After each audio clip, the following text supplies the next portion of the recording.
Welcome, everyone. Thanks for coming to the Azure Stack Thinking and Realizing Value Beyond the Box. We got a multi-company presentation here between Avanade, Microsoft, and Accenture. I'm Pat Semprich from Avanade. I'm an executive who looks after a lot of our cloud experts globally. And then I've also got a number of other folks here joining us, namely Sean Peterson from Accenture, Ron Thomas is on vacation in Europe. That's Ron Gilpin. And then we have another guy from Microsoft who's currently battling demos, who just walked in the room, so hopefully we'll get him mic'd up. That's Travis Wright, and we'll be able to kind of walk through things.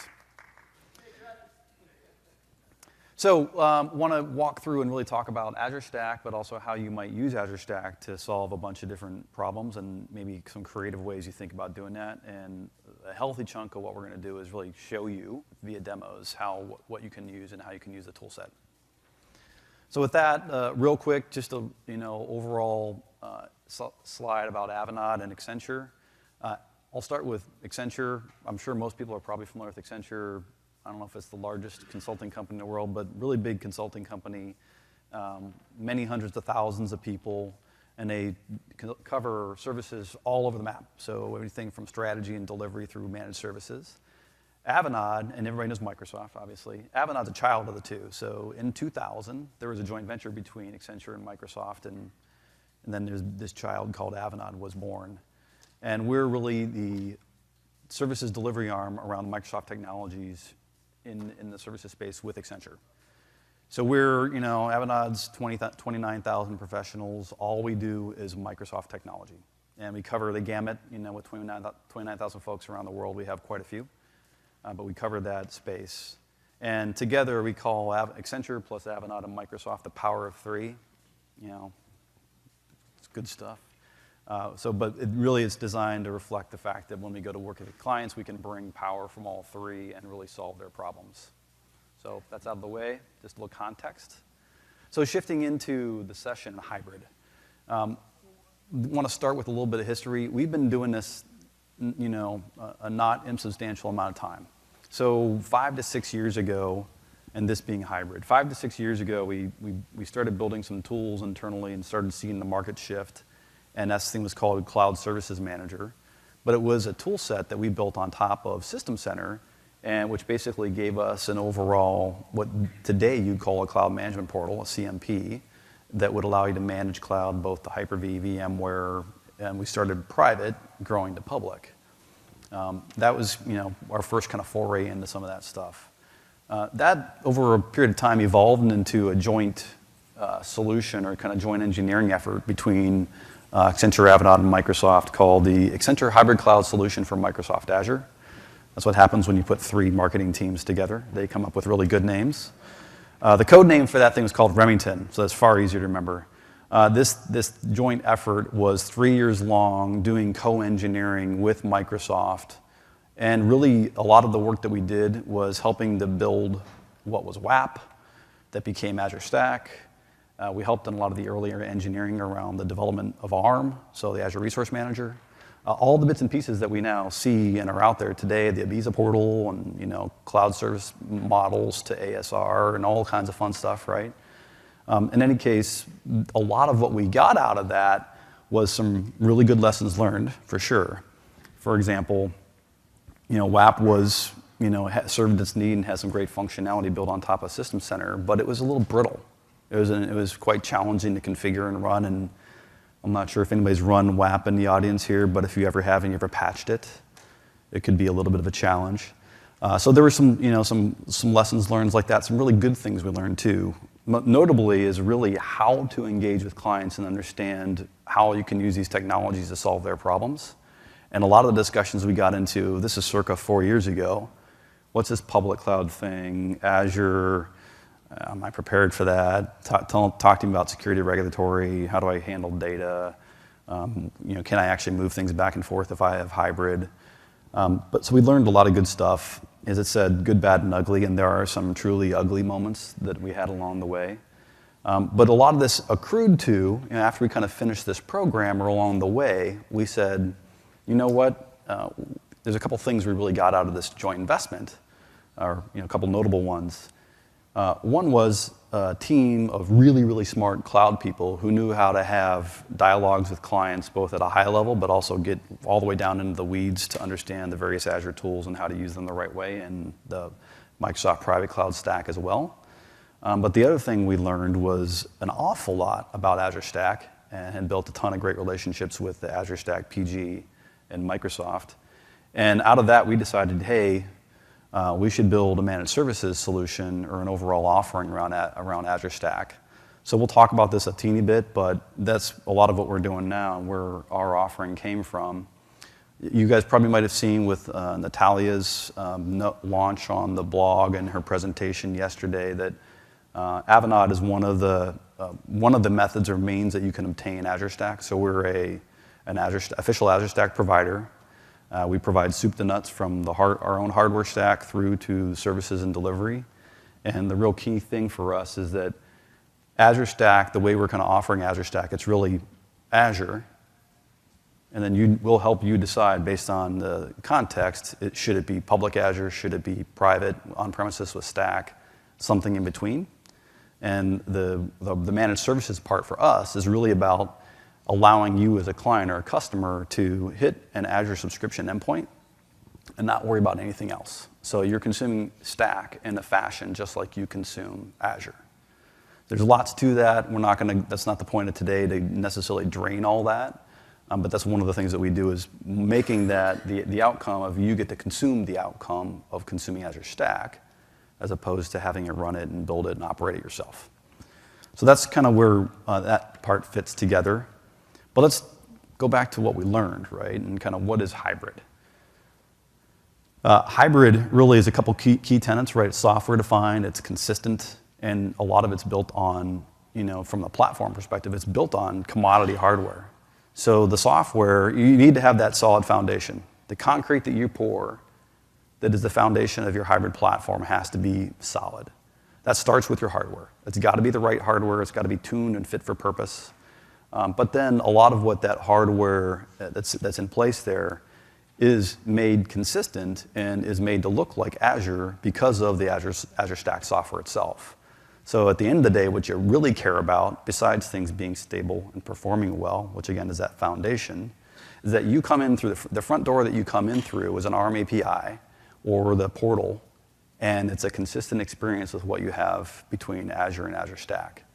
Now, if anybody, can you get a show of hands, who's actually worked with Azure Stack here?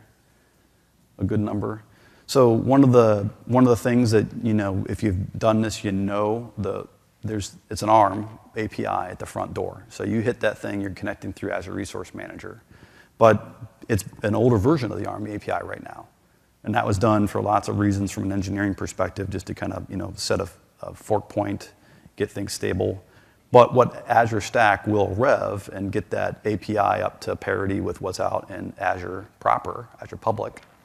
But it is one of those things you need to be aware of. So there's consistency, but it's not necessarily identical consistency on a full throttle basis, if you will. But at the end of the day, hybrid's about being able to leverage, true hybrid is about being able to leverage a platform. Again, having that statement that use Azure, use this Microsoft cloud, but use the right one for the right purpose. And not having to worry about, well, gee, should I use, an on-premises virtualization thing as my private cloud, and then I got a public cloud, but they're not really the same. This is, for the services that are consistent across the two, this experience is the same. It's critically important. It's, quite frankly, a wickedly differentiated story that Microsoft has around hybrid right now. But, of course, there's a but. It's not that simple in the real world, right? And a lot of what everybody struggles with, quite frankly, is you really, call this, Gartner mode 1, mode 2, call it kind of old and call it new, call it whatever you like. But the reality is there's some big differences in how you need to use the different cloud platforms compared to what you might be coming from. And everybody's on a different place in this maturity curve. We have some folks who are thinking about this transition for the very first time and are understandably afraid and not quite sure where to go yet. And we have some folks that we work with are intensely advanced beyond what we're capable of helping them with. And quite frankly, we get in there and it's a joy to work with them because they teach us things as we go along together. But there's this transition that you're going to make as you learn cloud, learn how to use cloud the right way, learn how to use the right tools, learn how to write write to the ARM API, learn how to use and expect that you're going to use a CI/CD overall tool chain to deploy your apps. You're going to write against modern app services and use PaaS services if you're building new things. You're going to use some IaaS along the way. You're probably going to throw some containers in there. All of this stuff is, growing, and the services you consume are growing at a fun curve, right? At an exponential clip. But there's all this transition you need to work through. And the reality is what we've learned, again, back to that Remington thing I talked about and the work that we did with clients in the early days, what we figured out that is the bulk of the challenge of doing cloud isn't technical. It's people. I have to change, I have to do different things. How do I do this? How do I manage security? And a lot of it is there are technical questions embedded in there, but they're more deeply rooted in people changing philosophies around how to use the different tools and how that all fits together. So that's something we've learned, right? What you can do, though, taking that, what is Azure Stack? It's this consistent platform. There's this stuff in the middle, which is, changing and making the transition is hard. But let's think about now, apply that to Azure Stack a little bit. So Azure Stack, right, is Microsoft's on-premises version of Azure that you can run on kit or servers that are dedicated to you, right? And there's a slew of services. I'll flip here, right? There's a bunch of services. This is the overall Azure service map with the services in Stack highlighted, right, at ship. So it's not complete. We'll get to that in a second. But if we flip back real quick, what you need to do is you need to think about, great, I've got this set of services that are consistent between Azure Public and Azure on-premises. How do I use them the right way? And many times it could just be, I'm going to build an application that's net new, deployed in Azure Stack, using the available services, and quite frankly, that's fantastic. Go back to, the world is messy, right? So if we talk about, there's likely going to be an existing estate you're migrating from. You got existing kit out there. You got existing services you need to integrate with. And you're not necessarily going to want to lift and shift the entire world into Stack or into Azure right away. So a lot of the things that we've learned as we've been working with Stack are what are some ways and things to think about of how you connect. An example, SQL Server. SQL Server, and when we talk about Stack with clients, one of the things that comes up a lot is how do I deal with SQL Server? I want to use SQL PaaS. Well, the reality is the SQL PaaS that's on Azure Stack is not Azure SQL, right? It's a different. Really what SQL PaaS on Azure Stack is there's a resource provider, an RP, that's been written to talk to an existing SQL instance to give you a PaaS, self-service-like, PaaS-like experience over top of that database. So think about that. It's like, okay, cool. So I got this PaaS-like SQL experience. You don't have to. You can, but you don't have to move that SQL into Azure Stack. You can have that sit adjacent to or outside of Stack, have the SQL RP in Stack plumbed to talk to that external instance, and again, and build now these composite solutions that allow you to make things scale and grow as the features and functions in Azure Stack grow, but also as you're transitioning off investments you've already made. Another one is storage. Azure Stack is built on whatever it's called. I can't remember the name now. Yeah, storage spaces direct, thank you. That's 2D, right? So that's the bid isn't about the fact that it's S2D, but the bid is about the fact the way that particular storage platform is architected. There are some limitations of the size of the storage footprint that you can deploy in any given Stack instance. And that might not be enough or appropriate for some of the workloads you want to deploy. Look at the pattern again, though. Like you can have a workload running in Azure Stack, consuming and leveraging storage outside or adjacent to Stack. So if you have an investment in a NetApp or another array that you don't want to just write off the books right now because you only got it 12 months ago, you can continue to make use of that through a number of different means. But those are, again, some examples and some things we've kind of thought through. And we're going to actually show you a couple of these things here as we go along. And I showed you the service map. Stack coming out right now is shipping with a subset of services that are available in Azure. Some of these are abundantly obvious why they're limited. For example, massive scale machine learning requires all kinds of compute and horsepower behind it. And the way Stack's architected right now with a maximum of 12 nodes, it's probably not necessarily the best fit. Others are more of just a release map and schedule as things progress. The point is, Stack has a limited set of services right now, so as you architect your apps or other things you're going to use and put on Stack, you need to think about what services are available and how to use them properly. And as you build a hybrid solution that might exist and bridge between Stack and Azure Public, how to leverage things the right way too. The other point, though, is services will continue to be coming down to Stack at a regular clip. So this is where, like anything else coming from Microsoft and everybody else in the world these days, you need to stay up to date because there's going to be updates, going to be new updates coming down, there's going to be new services available, and the overall breadth and coverage of Stack as it relates to Azure will grow over time and not grow in small bumps and very drawn-out periods, but grow rapidly. So that's something to kind of be aware of. So let's rewind again back to that experience we had working with clients, but also a lot of the thought that we've had now as we understand the specific shape that Stack has taken as we've gotten to its release. And we're going to talk about some scenarios here. And really, there's a couple of really fun ones. I'm only going to pick on one or two here, but there are some industry scenarios where the functionality of Stack really makes a big difference. So I'll pick on mining, for example. In mines, and this could be other energy like oil and gas, that kind of thing. But think there's an overall ecosystem of stuff in a company, a bunch which exists in normal offices and big cities with high-speed connectivity, and there can be bridges to Azure and all that fun stuff. And then there's a mine, or there's an oil rig, or there's someplace else in the middle of nowhere, but might not have great connectivity. Yet you still need, for example, in mines, a lot of the equipment that's in mines right now is IoT'd out the yin-yangs. There's sensors like crazy that are shipped back that you want to take advantage of to understand the health of the equipment, to make sure that it's operating properly, to make sure you're getting the most out of it because you got to maximize your ROI on that really heavy piece of equipment. But to do that, you capture all that data, you do some crunching, and then you want to do something with it. Well, a Stack scenario is a good one fit there because you can have a Stack deployment locally to a mine, act as kind of the catcher, written using Azure kind of cloud services, crunch some of that data, do some local processing, but then you can make it a hybrid scenario by setting a subset of appropriate data up to Azure Public, maybe to do some big data analysis, crunching, and machine learning, and then bring that back down to your local site.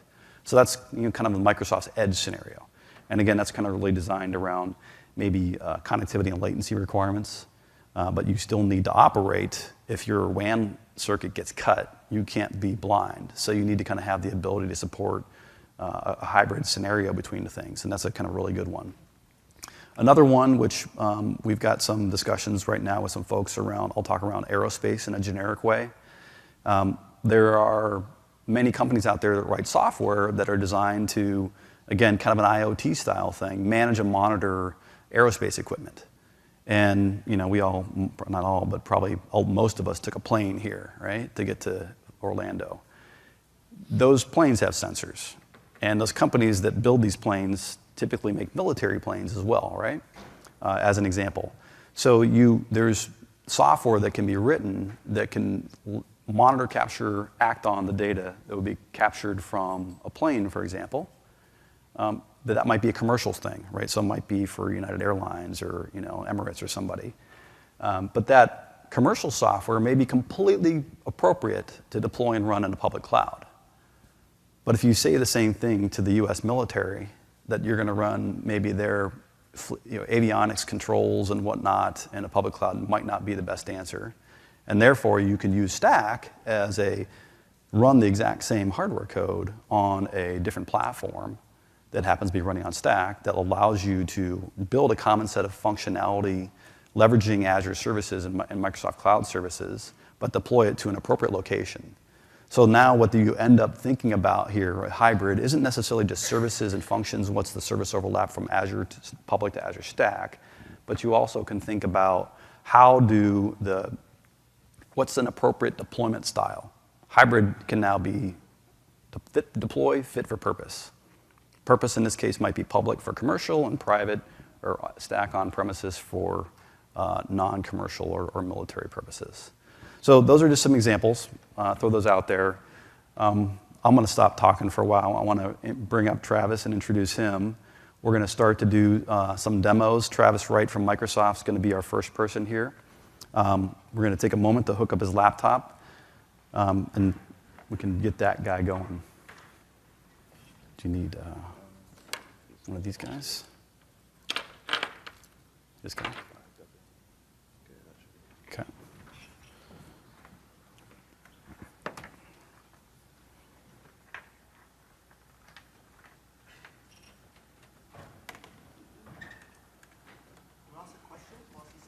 Yeah. I think we're good.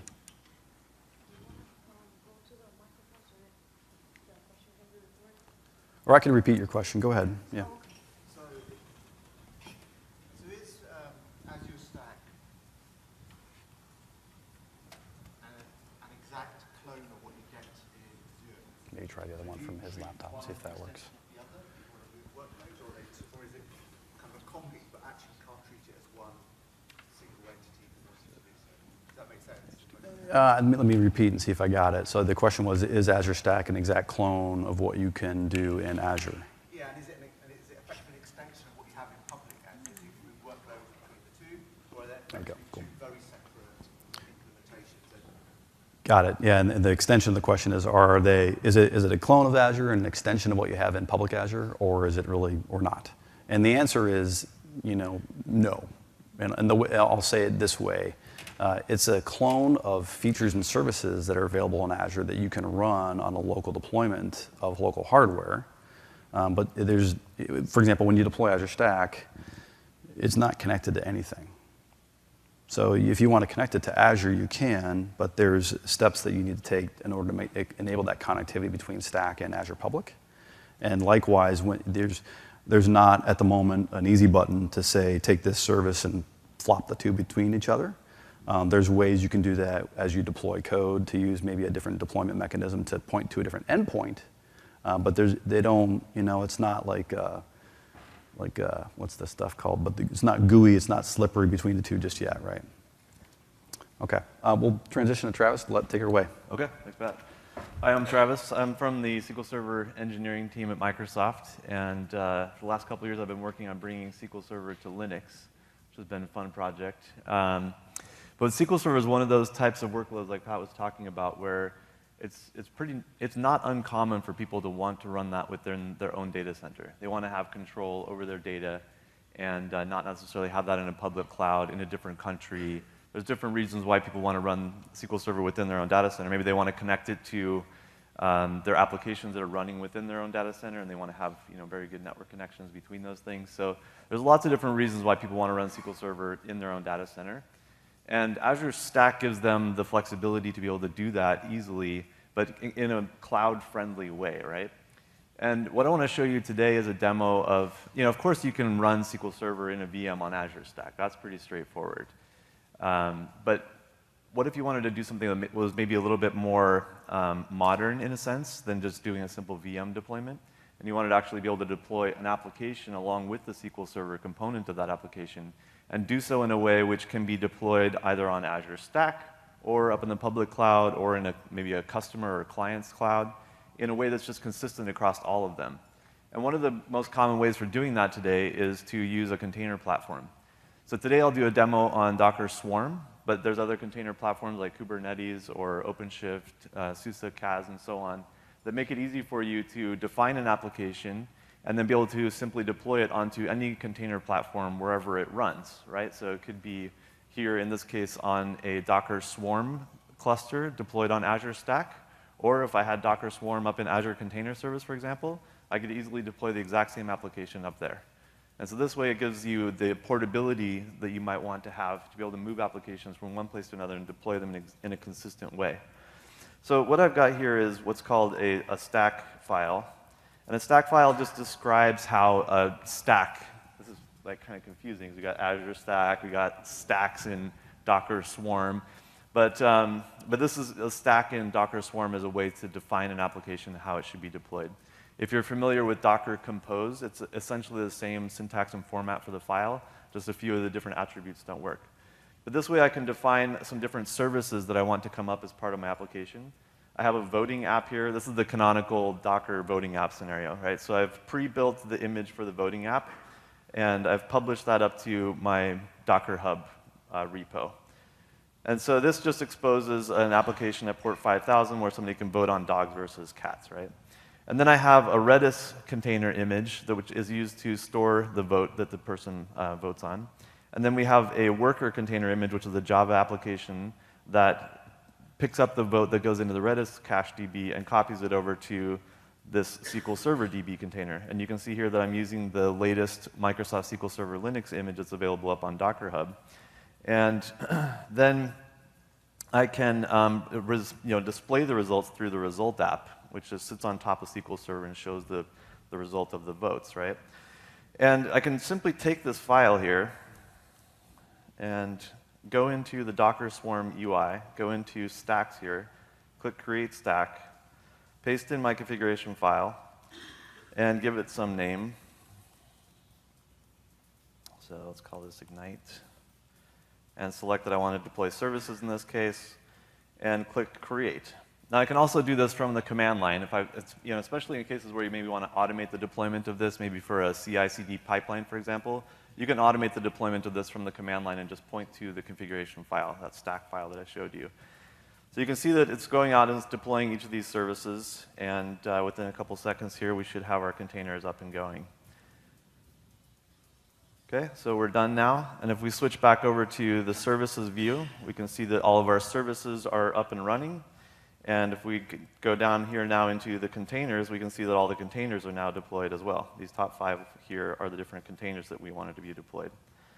So let's go here now and look at the services. So we've exposed the web applications here as endpoints that are connectable, right? So just like that, the application comes up, right? So this is the result app. And let's look behind the scenes now as well at the SQL Server container log file. So if we do this, view logs, this will go and retrieve the output that comes out from SQL Server starting up. And we can see that SQL Server output is flowing normally. We can see here that the votes database was created by the application at the time that it started up. So just to kind of recap here, what's really cool about this is that I can run SQL Server along with the application components. I can deploy them in a way which is consistent on Azure Stack as well as any place else where a container platform like Docker Swarm runs. But this gives you the flexibility of being able to do this on Azure Stack. And the other thing about this, too, is that we didn't show this necessarily today, but I want to point out that you can create volumes which are mounted to remote storage. So let's say that you're running this in Azure Container Service. Well, there it's backed by Azure Blob Storage. But what if you want to have greater control over your storage?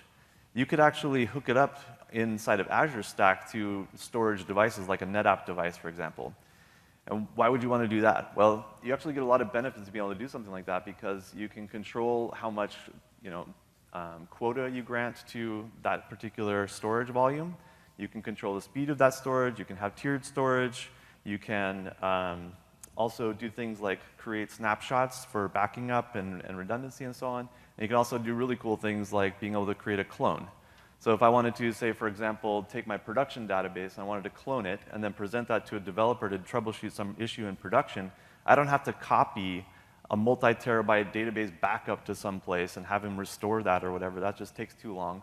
I can have within seconds, we've actually done a cool demo of this with NetApp where you can run a script that within like 4 or 5 seconds, you can clone a multi-terabyte database, present that to a container that is spun up within a couple seconds, and that developer can now connect his testing and troubleshooting environment to that SQL Server container instance. So within a couple seconds, you have a debugging environment that is hooked up to the production data without impacting production, right? It's just a beautiful thing. It's the kind of thing that is really only possible if you have that degree of control that you get with having Azure Stack in your own data center and hooked up to your own infrastructure and storage devices. So hopefully that's an interesting demo and sort of gives you guys an idea of what's possible with Azure Stack and what you can do there with SQL Server. So thanks.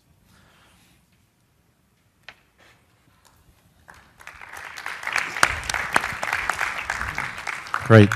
Thanks, Travis, and thanks, Pat. So as we transition here, let me just find the clicker. Just to introduce myself briefly, my name's Sean Peterson. I'm a managing director in Accenture. And I work in what's called our Accenture Cloud Platform practice. And so we've built on the same journey that Pat had articulated. We've been evolving with cloud as well on how do you manage hybrid cloud, including legacy, at enterprise scale. And so building upon the foundations that Pat and Travis have shared with us, in which Stack and Azure lay a foundation of full fidelity, or a fidelity, what's the right word? They provide fidelity for the hybrid cloud, that we can use ARM templates, we can use Azure APIs, there are common services that operate in similar ways. We can start to manage that heterogeneously across that hybrid foundation to be able to enable the hybrid enterprise, but operate it at a scale and a quality that enterprises need.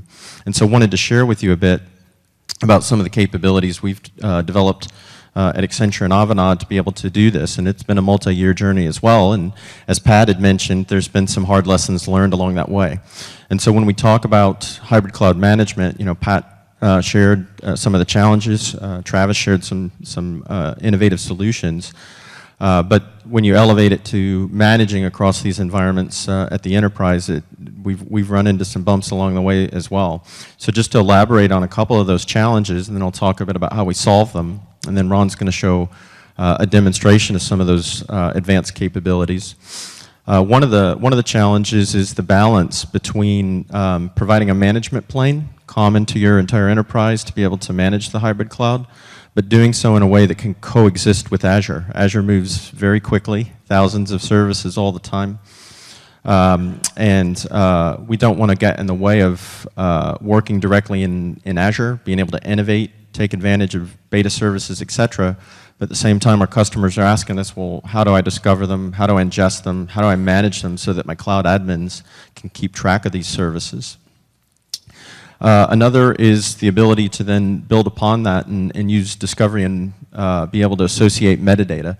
So how do I discover resources across all environments? But more importantly, how do I make sense of that?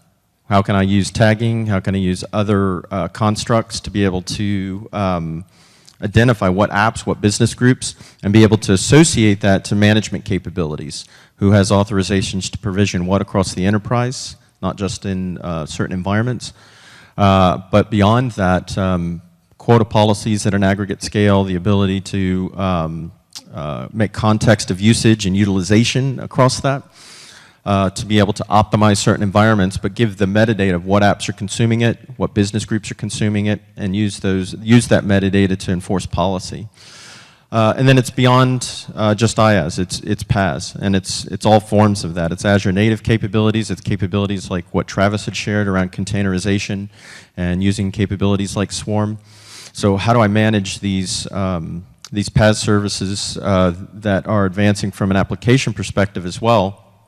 And you know, we've been in some clients where we've worked to rewrite some of their .NET code into more modern .NET, two-tier Angular.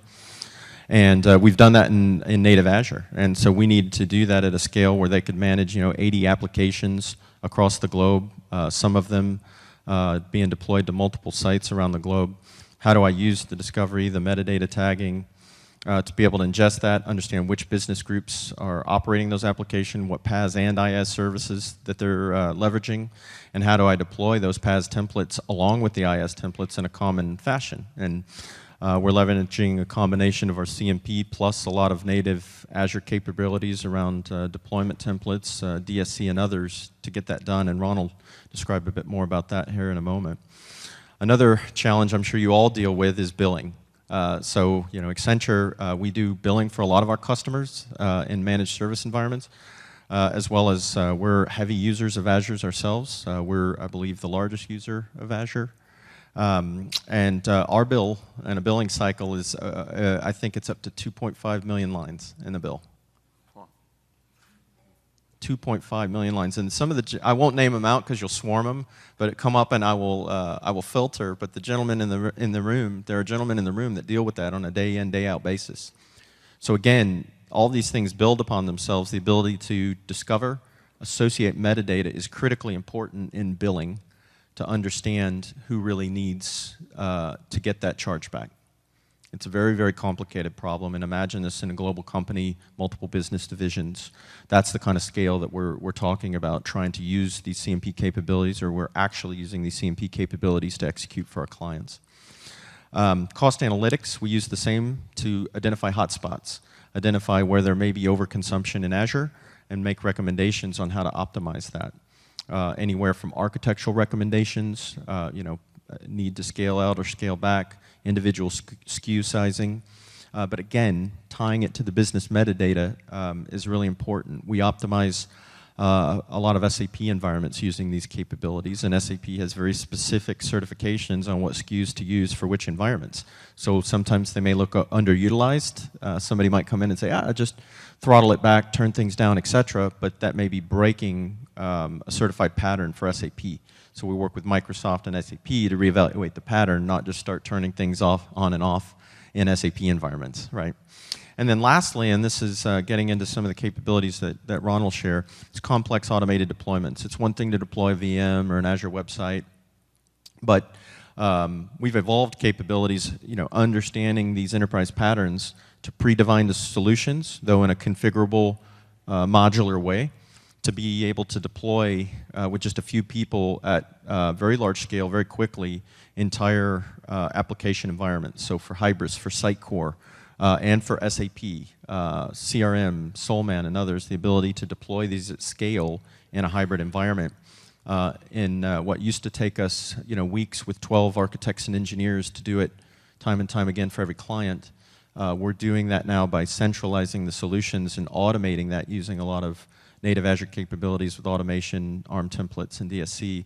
The ability to flow down from through the CMP's management and control plane into the Azure automation. The ability to deploy entire, say for example, CRM environments can be 200 VMs, 2-3-tier architectures, the application components and the database components, all in sequence. Takes a lot of engineering to get that set up, but once that capability is in place, you can use it across environments time and time again and across clients in our shared service models.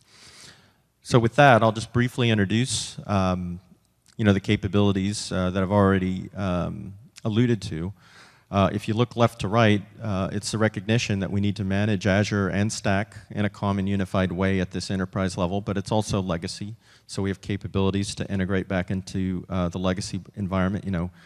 Travis talked about that at the fabric level, and then the management needs to be able to have insight and management capabilities above that as well. Integrate that through a common plane. You see, APIs and common integration. We use, and that's the value that Stack and Azure provide is commonality with APIs and ARM that we can build a foundation on top of, so that we're doing deployments in consistent ways. We're doing management in consistent ways. We can use tagging in consistent ways. And then we have a centralized control plane that pulls the inventory up, pulls the management metadata up, provides the start-stop capabilities we talked about, the cost optimization capabilities, and that's what you see in these modules off to the right. Core cloud management platform, that's provision, inventory, start-stop, not just individual endpoints, but from an application perspective as well for those solutions we've built. And then building upon that, there's a cloud analytic capability, the ability to look at utilization and usage, tying that to the metadata to see are there ways to optimize, should I turn things on or off in a controlled, policy-driven fashion, as I mentioned before. And then capabilities to help with migrations, being able to replicate workloads. And then for some solutions, we have capabilities to replicate data, again, for things like SAP and others. And then the ability to modernize the platform to meet the application needs. And so think of this, and this is what Ron's about to share with you. It's this system-level deployment of platforms, whether they be IaaS, PaaS, IaaS Plus, to be able to do that against these complicated patterns within a matter of hours. And it's really pretty powerful. It's essential to some of our industry solutions that we're delivering for our customers to be able to first increase the speed of these deliveries of these platforms to get it ready for code, but also improve the ability to do that. You know, it's the DevOps value at a large-scale system platform level. It's the ability to be able to save that off, be able to audit that. We have a number of customers, for example, in pharma, that love this capability to be able to save off what apps did I deploy, what is all the infrastructure, all of that in one spot, the template to deploy it, and I can life cycle kind of that Uber template all the way through a very compliance-driven life cycle.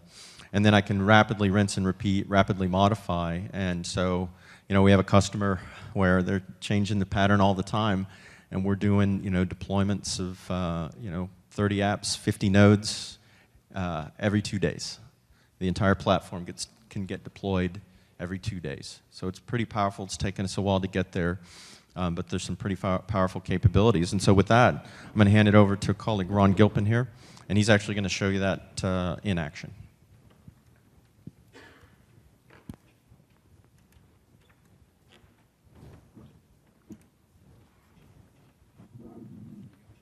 Okay. Well, thanks, Sean. I appreciate that setup there. And so everything that Travis has talked about and what Sean's talked about, being able to be real flexible in your environments, especially from the Azure Public into the Azure Stack. It's also very important to be able to tie that into your tooling sets that you're going to be using. So your tooling has to be flexible and has to be able to support very close to the native capabilities of Azure.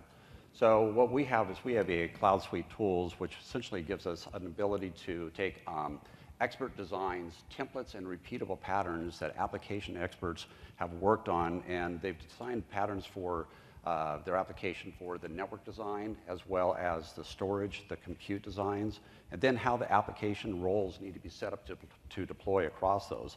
So essentially, they've defined what the end-to-end solution would be. They package it up into t-shirt sizing and into repeatable templates. So I'm not going to walk through that piece. I want to walk through actually what we call our Cloud Builder, which the Cloud Builder is now going to consume that solution that the architect has built. This is really important because a lot of time architects aren't as involved in the delivery of solutions as we'd like them to be, but we lose some of that continuity of that design. With our suite, what we've done is taken and we're porting over that solution into the delivery solution.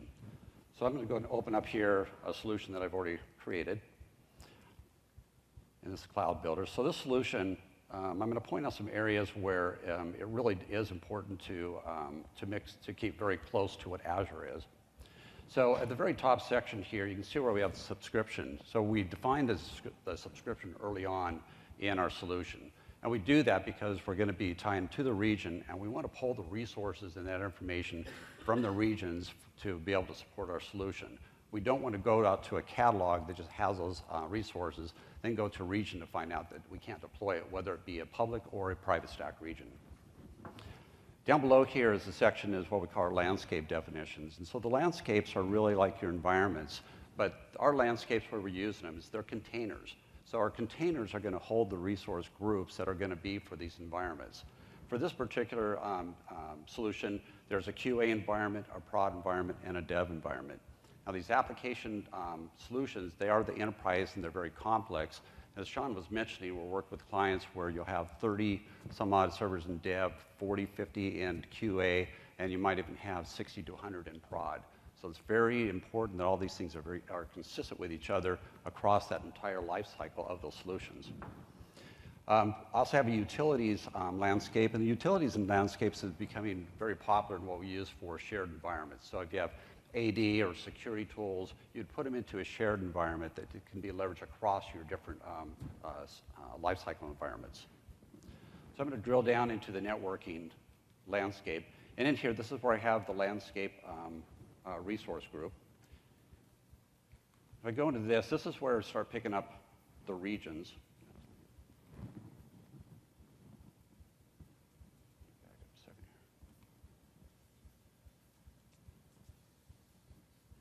Okay, so this is where I start picking up the region. So I have the subscription and I have the region. So think of this as this is going to be where either you're going to be your public or your private stack regional information. And as we start going through this, you'll see where we're going to pull from those regions the resources. Below here is our, on the left-hand side, navigation. This is the Azure resources that we can configure from the compute, network, storage, and the database. Then I have this one down here called application set. This is key where we're able to take now not just the infrastructure, but we're going to tie in the full application deployment into the infrastructure that we're going to deploy. So I'll get back to that in a second. Okay, so I'm going to go into the VNet that was set up here. And this information, again, this was brought over from the solution architect. I don't have to do anything with it if it meets the requirements for the deployment. But what we find is when we get to deploy into a particular client or into your environment, you may have some of your own requirements as far as naming conventions. You may have your own address ranges you want to use. So you can go in here and you can update these. And even if you want to have a different network design, you can come in here and create different VNets as well to support the solution design. The SID address is defined here, and then all the subnets then are going to comply with the VNet. And then for the subnets that were created, we have the utility, production, QA, and development. And again, we have the address specifications for that, and you can change those to what meets it. Especially if you don't want to use like a full class C for like a 5-node subnet, you can go through and change that. We also have the ability at this point to apply an NSG to these subnets. And I've created one here. And if I look over on the left-hand side here, these resources help me identify what I actually have deployed for this resource group. So you can see that I have a network resource group. I have one that's created. If I create more, then it'll just increment up. Same thing with the virtual networks. The other ones are empty because in this particular resource group, I'm not going to add those in. Okay, so once we configure this, then we can select Done, and then we can go up here where we can deploy. And when we do a deploy, we have validation that's built in through all these fields. And so right now it's going through and doing some high-level validation to make sure that the subnets and networks are properly configured. It's going to put them into a parameter file. And we're using basically a decomposed nested template structure for the back end. We're staying very close to Microsoft's native architecture. We use Azure Automation for our orchestration, and we're using desired state configurations for a lot of our deployments. So again, we're very tight with the Azure native. So this is completed successfully as far as the validation. I can go up and take a look at my deployments. And so I can see this deployment's kicking off. And if I go into it, there's several processes where it's going to package this up, put it into a parameters file, and then it's going to upload it and then start doing the deployment through the templates. Okay, I'm going to jump back to the solutions, and we're going to take a look at the node configuration. So if I go into production, in this particular production landscape, I have 2 resource groups. Now, the 2 resource groups, the bottom one here is the one that actually came over from the design from the architects. The top one is one that I actually have made changes to update per the requirements for this particular solution. This allows us to be able to go back when we deploy, if we need to go back and see what the original architecture was, we can go back to this original resource group and we can see what the differences were. So if I drill into this particular resource group, this is basically our nodes resource group we're using. So I have 4 nodes that are defined. And when I go into the node information, then I have several sections here. We have nodes, which is going to be more of the compute, the OS that's going to be installed. We have the disk, we have network, and then we have a script section. So I'll walk through those just real quick. So on the nodes, everything was brought over from the architecture, the templates that were already built. I have the ability, though, I can change these. The only thing that didn't come over was the credentials. I did have to actually enter the credentials in here. We're not going to store credentials in templates, so that's why we're doing that. But when I come over to the VM size and I select this is going out to the US West region that I defined. But just keep in mind, if this was your stack, you would be pulling the resources available from your stack. So this, I hope you're seeing the flexibility, being able to use a single tool to be able to manage both of your environments. So the same thing for all of the OS image, I would be able to do, it's going to pull that information from what's available in the region. The next section is the disk settings, and for this I have managed disk enabled, and then I'm able to select whether I want premium or if I want standard. I can also go in here, and if I want to disable manage, I select a storage count, and I created a storage count already, and I can create a container name for it. So it's very flexible as far as the disk settings. And then the network settings, we already deployed the network, so if I go in here, and this again, pulling all the networks that are in that particular subscription, and then the subnets is going to be pulled from that VNet. The IP address range is going to fall. We identify, what the sitter is that it needs to fall up within. And we do have validation where if you were to put in an invalid IP address that is going to let you know. And for any of you guys that have done deployments using ARM templates or whatever tool, and if you deployed large systems, you can find that if it takes 2, 4, 8 hours, a lot of times you may find that it fails 8 hours into it, and maybe because you had a bad IP address.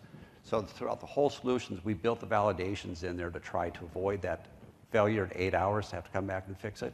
So really, really important piece of this. You can see we can add some additional stuff. We can make the public IP, we can do forwarding, we can add a load balancer. So think about what you would have to do when you're typically going to build out a solution using ARM templates and having to go through and fill out all this in the parameters file. You would have to open up Visual Studio, open up your JSON template, and go through and start modifying that parameter file. Everything we're doing here is configuration driven. We don't have to go out and create any more ARM templates. We don't have to create any scripts. We don't have to create any desired state configuration scripts for this because they've already been defined for this solution. It doesn't mean we can't add them, but you don't have to do it, go out there and get into the scripting to deploy the solution. I would say the one exception that we added in here is the script section. This does allow us to plug in a script right in the middle of the deployment. And we found that one of our clients we're working at is that we needed to modify proxy settings during the node deployment so we could actually connect to the Active Directory domain. So we were able to put a script in here that actually updated that proxy setting before it finished this deployment. So once that's done, this is essentially cancel that.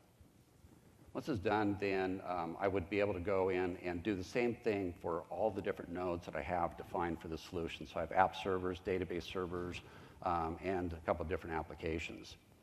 The next thing I did want to show you is how we tie in the applications. So right now I've shown you how we do network, how we're going to go out and configure the nodes, how we can detail and update and change those.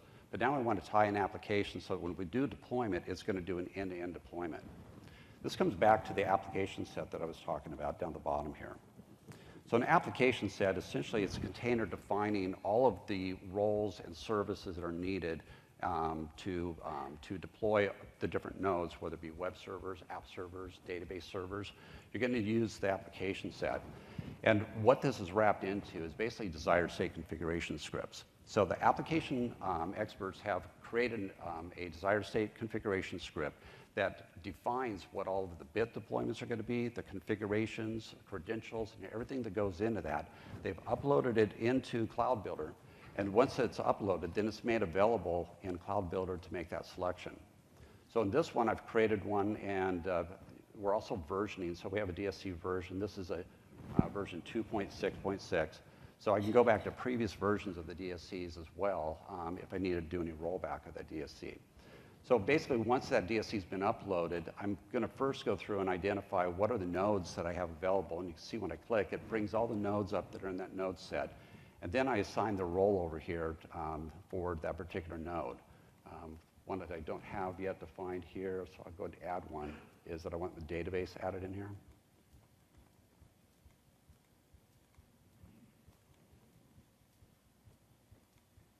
And then I'm going to assign it the database role. So once these have been added in, the DSC, as defined, then has credential information that says it needs. So we have credentials page, all the credentials that you need to do for the deployments, whether it be your service accounts, your admin accounts, or whatever. This is where you would come in and fill this out for that deployment. Then if there's any additional configuration that you need to do for that application, in this case there's some SID information, but it could be licensing information. If it's going to be specific information for a node or resource, this is where it would show up. And again, this is dynamically going to show up. As you create your DSC script and upload it, you've already defined what those parameters are in that DSC. It's going to show up here, so the person that comes in to do the deployment, they're going to come in and fill those parameters. Again, much better than going back out into a DSC script and someone having to put all those parameters in it manually. That's where all the errors that we've seen happen in the past, and that's where deployments fail. The deployments don't necessarily fail because the resources aren't available. It's because of the way maybe we've configured it. And with these large applications, this one here, if I were to deploy it would take about 8 hours to deploy. And it's not because it takes that long for all the infrastructure to get set up. It's really that application configuration where it needs to orchestrate, and all the orchestration is built in here as well. So it's going to do the database server, it's going to do the app server, do the web server, and in some cases, in this one, after the app server is loaded, it's going to go back and update some database tables. All that's written into the DSC, and we've defined the dependencies for when those activities are going to take place. The cool thing about it is we're doing it between like Windows and Linux servers. And so we're using some of the DSC WMI wait for capability to be able to orchestrate in the DSCs that a node needs to complete before we can actually do the next activity. So all of this is able to get wrapped in for this automation. And so this essentially is tied in now, this application, and I would essentially go up and do a deploy. Again, this one would take about 8 hours to deploy. But it really does give us the capability to tie in, like I said, end-to-end deployments for enterprise complex applications. And Sean was mentioning earlier that just the design alone with expert templates we have, we found where it was taking weeks, if not months, for an architect to do the design. Since they're the ones that defined what those templates were, those expert templates, the t-shirt sizing, the repeatable patterns, they're able to complete these now within like an hour. They can go in and update and create that solution. When we get it over into Builder, when they go do the deployment, we found, again, this could take weeks, if not months, for the delivery team to update and do the deployments. Now this is down really to days, just configuring for each one of the environments, tying in the application, and now you're on the project schedule for delivering those environments when, according to the schedule of the application development lifecycle. So this is really bringing DevOps to the infrastructure and to the application platform. We're not actually doing the application lifecycle. There's tools that are better for doing that, but what we're doing is we're giving some DevOps to the entire platform itself.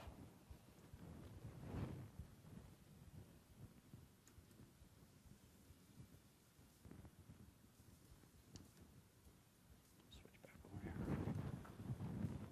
Oh, it's this one here. There we go. There you go. Okay, I'll just let it be. Okay. There you go.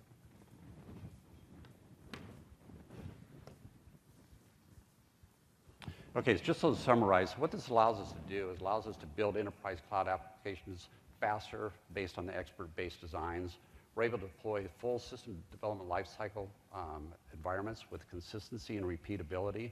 And then we're able to manage our cloud resources and applications, like I said, in a DevOps model. This has absolutely made a big difference the way that we can deliver that consistency to our clients. We have some clients right now that we're using this to have hundreds of servers and applications we're delivering, and we're recognizing the value. So again, this just ties back to that doesn't matter whether it's going to be on Azure Public or on your stack, your tooling needs to be able to plug into it, and that's what we've done with our tooling. Thank you very much, guys. Awesome. Thanks, Ron. Cool. So hopefully, with some of the intro, we got a little context that was good. Travis showed a really interesting, compelling demo that basically took a bunch of the technologies you can wrap, but also demonstrated how you can take advantage of things outside of Stack, right? So again, and then do that same pattern up into Azure. So it's really kind of an example of using tools in a modern method to have hybrid architectures and deploy them where appropriate, so kind of a fit-for-purpose deployment style. And then a lot of what Ron and Sean talked about was just, again, architectural considerations, repeatability, infrastructure as code, and bringing DevOps to your infrastructure world. But all those need to be tied together. Hopefully that kind of gives you a good sense of things.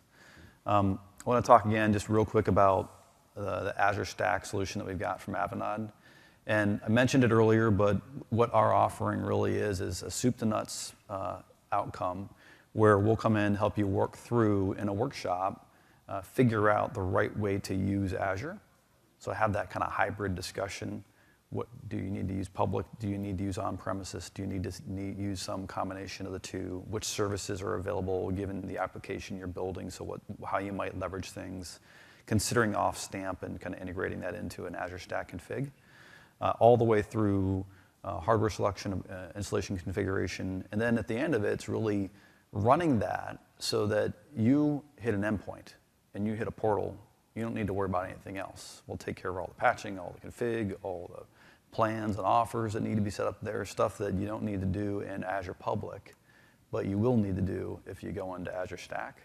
And really the whole goal behind this is at the end of the day, what we've figured out over the course of our work with Stack and WAP and other things that they've evolved, this stuff is hard. And there's a reason why it's great to have someone like Microsoft run Azure Public. And if there's going to be scenarios where you're going to want to run that yourself, which is great, but a lot of times you want to focus more on what you put onto the platform.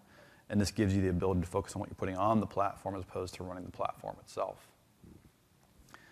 One quick note, right, and just again, I guess a little more credentials, if you will, but these are some of the kind of data points around Accenture and Avanade.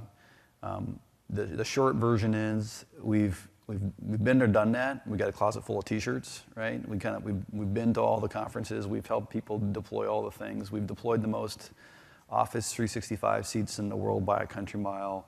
The Azure Partner of the Year for 12 years or 10 years, 12 years, some silly number. The point is we've this is my phrase or kind of euphemism, right? We've blown our legs off and we have battlefield surgeons who sewed them back on so you don't have to. So we've been there. We can help you figure things out. So with that, I think that's the end of the formal content we have, and I'm happy to field any and all questions you might have. Questions, kind of, if you could step up to the mic, if you got one, otherwise fire away and I can repeat.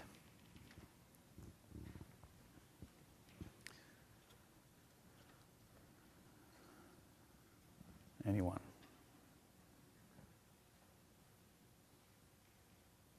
Everybody like running? Who's going to run SQL on Linux? Someone put their hand up. How about SQL on Linux on containers, on Stack? So, I mean, yeah, there's lots of different things you can do here, obviously. Okay, well, thank you. We'll be here for a little while to clean things up. If you have any questions, feel free to come up.